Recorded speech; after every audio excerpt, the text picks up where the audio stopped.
warahmatullahi wabarakatuh, Pak Agung. Waalaikumsalam warahmatullahi wabarakatuh, Bu Ari.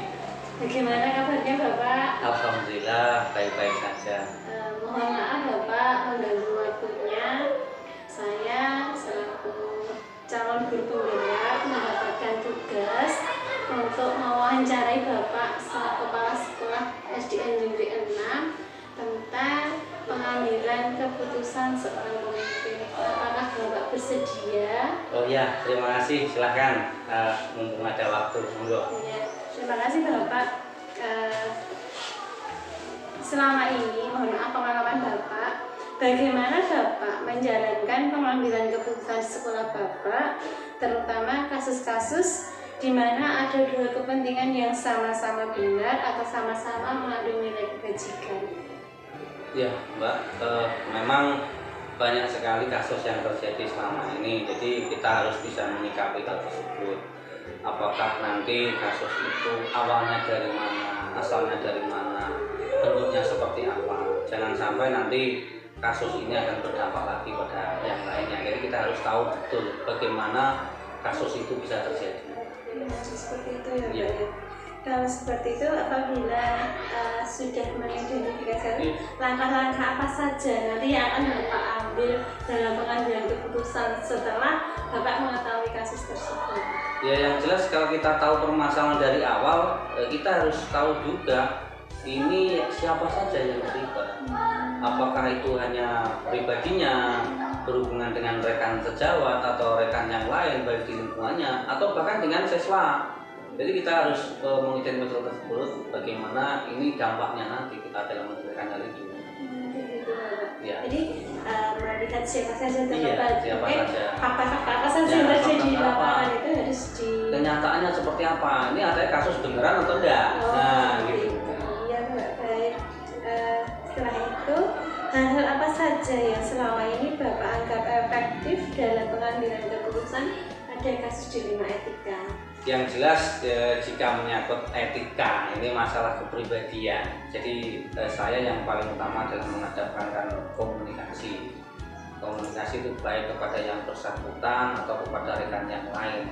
Itu bagaimana tentang hal tersebut, apakah fakta yang ada ini benar menyangkut itu atau enggak. Jadi kita selain komunikasi, kita juga berkolaborasi dengan rekan-rekan yang lainnya. Gitu. Baik, dalam pengambilan keputusan, pengalaman Bapak pasti banyak tantangan yang Bapak hadapi sekarang. Apa yang menjadi tantangan Bapak selama ini dalam pengambilan kasus-kasus dilema etika?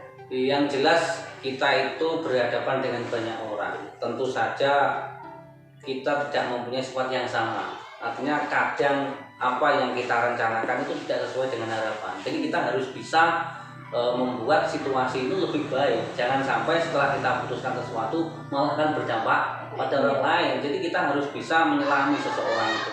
Bagaimana terbaiknya, bagaimana sifat mereka. Artinya kita tahu nanti kita ini adalah yang paling efektif adalah dengan cara seperti ini gitu. Jadi kita selami dulu. Bicara dari hati ke hati. Dari hati ke hati. Ya. Baik Bapak.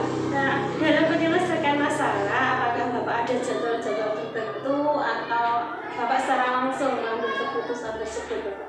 Ya, kalau seperti itu saya melihatnya dari segi permasalahan yang dihadapi, permasalahan yang ada. Apakah permasalahan ini berdampak luas atau tidak? Kalau berdampak luas berarti saya harus mengambil langkah-langkah tertentu.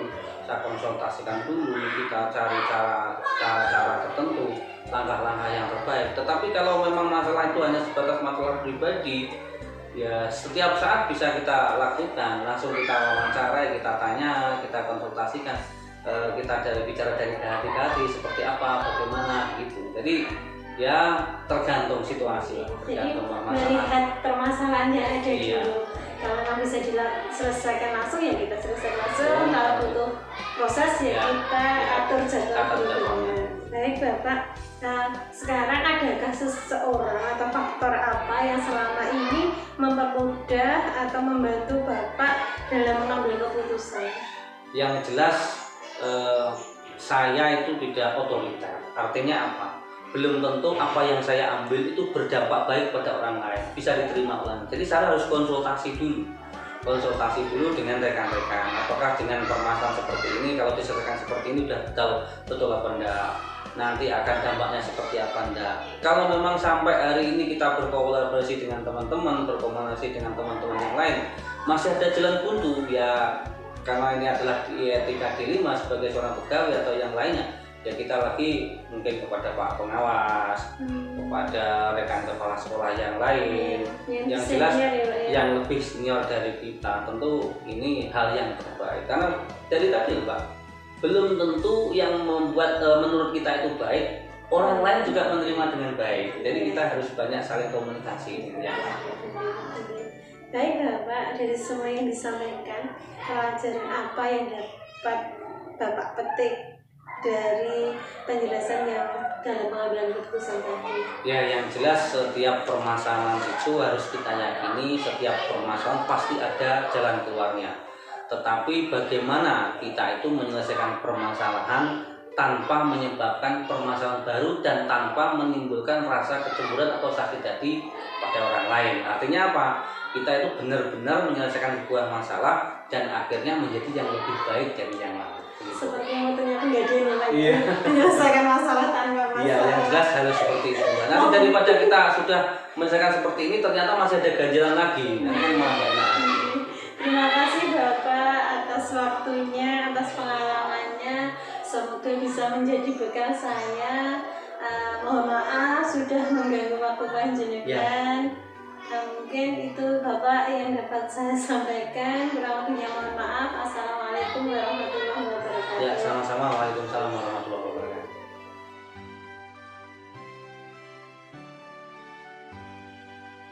Assalamualaikum warahmatullahi wabarakatuh, Bu Ratri.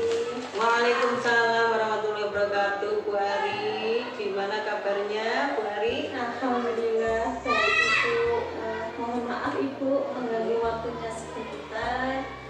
Kedatangan saya ke sini, saya ingin sebagai guru penggerak, tugas guru penggerak, saya ingin mewawancarai Ibu selaku kepala sekolah SDN 4 tentang bagaimana cara Ibu mengambil keputusan sebagai seorang pemimpin.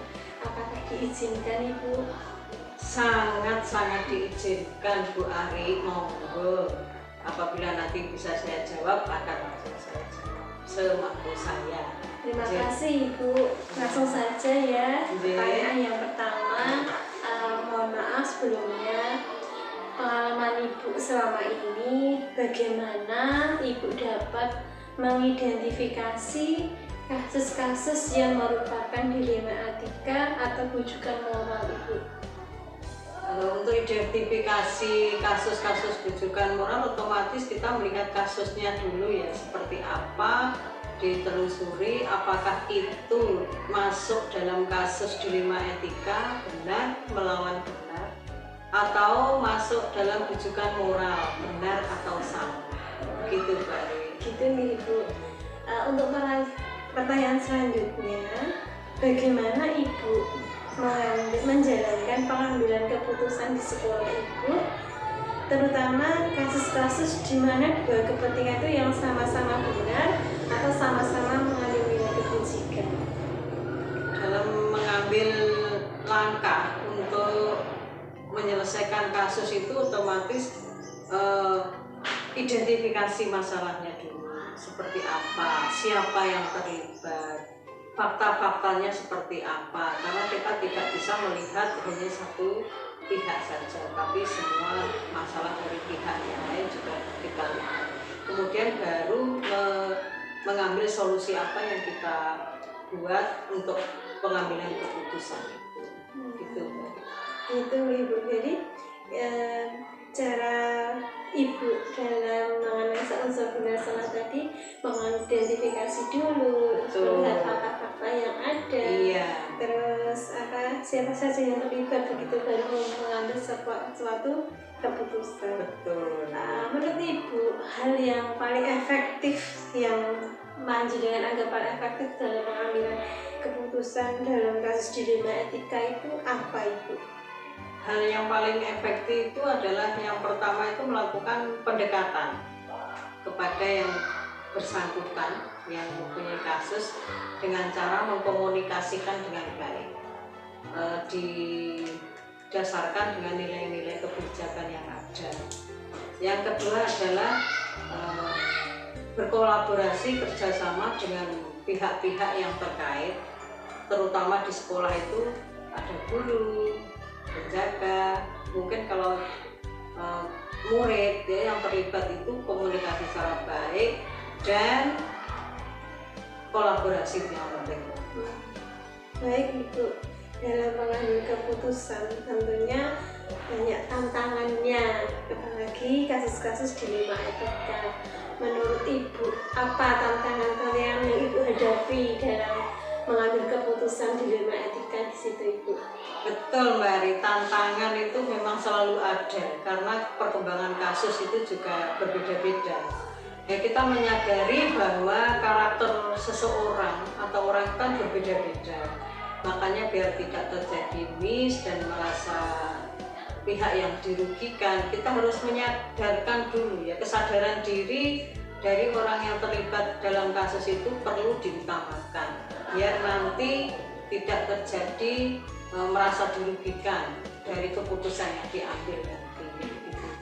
Berarti dalam pengambilan keputusan itu harus semua pihak bisa menerima dan mempertanggungjawabkannya ya Bu. Betul. Tidak ada yang dirugikan Ya, gitu. Dalam mengambil keputusan, apakah Ibu mempunyai jadwal khusus atau langsung menyelesaikan di tempat? Kita melihat masalahnya dulu, kasusnya seperti apa. Jika kasusnya bisa langsung diselesaikan di tempat, saat itu juga maka akan langsung diselesaikan. Tetapi jika kasusnya itu melibatkan banyak pihak, misalnya melibatkan orang tua murid atau pihak luar, maka akan dibuat jadwalnya dulu. Karena untuk menyelesaikan, membuat langkah-langkahnya bagaimana nanti pengambilan keputusan itu biar hasil akhirnya itu semua pihak bisa terselesaikan dengan baik gitu. Baik Ibu, berarti apabila kasusnya itu bisa selesai saat ini ya kita selesaikan saat ini juga. Betul, iya. Apabila membutuhkan waktu kita komunikasikan dulu dengan pihak yang terkait begitu ya Ibu. Iya. Sekarang apa ada orang atau faktor-faktor apa yang selama ini mempermudah Ibu dalam mengambil keputusan? Yang terlibat otomatis ini ya teman-teman rekan itu ya, dan jika mungkin komite sekolah untuk menyelesaikan atau wali murid itu akan dikomunikasikan. Jika itu konsultasinya kepada guru senior ya. Jika guru senior sudah bisa menyelesaikan di situ ya sudah. Apabila belum maka kita akan naik ke atas, mungkin bisa ke pengawas atau seperti tadi komite sekolah bisa dilibatkan. Jadi di luar sekolah tapi tetap nyambung. Iya. Berarti semua harus dikomunikasikan dan berkolaborasi ya Bu ya. Betul. Baik Ibu, dari semua hal yang telah Ibu sampaikan, pembelajaran apa yang dapat Anda petik dari pengalaman Anda saat mengambil keputusan dilema etika itu? Pembelajaran yang dapat saya petik ini bahwa dalam pengambilan keputusan itu tidak bisa